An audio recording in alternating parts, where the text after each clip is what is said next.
Décédé le 2 janvier à 94 ans, la veillée de cet amoureux des lettres, de l'histoire, de la tradition guyanaise et auteur de nombreux livres s'est tenue hier soir, route de Baduel à Cayenne.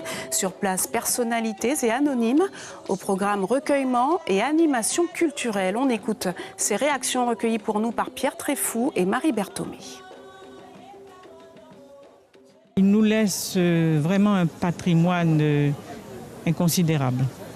Donc, il a eu la chance, lui, de voir ces choses-là se mettre en marche, parce qu'il a vécu quand même assez longtemps au niveau de la jeunesse et dans tous les domaines, c'est-à-dire dans tout ce qui concerne déjà l'expression littéraire, et en plus dans la tradition, c'est-à-dire toutes les danses et les chansons qui sont faites par les Guyanais et les Guyanaises.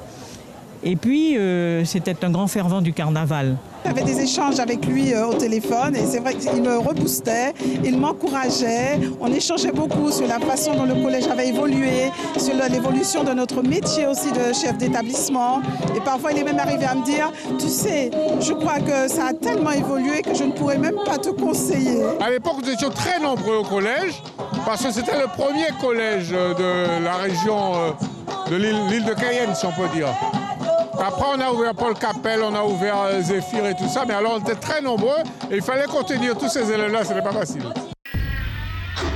Suivez l'info sur Guyana Première, télé, radio et internet.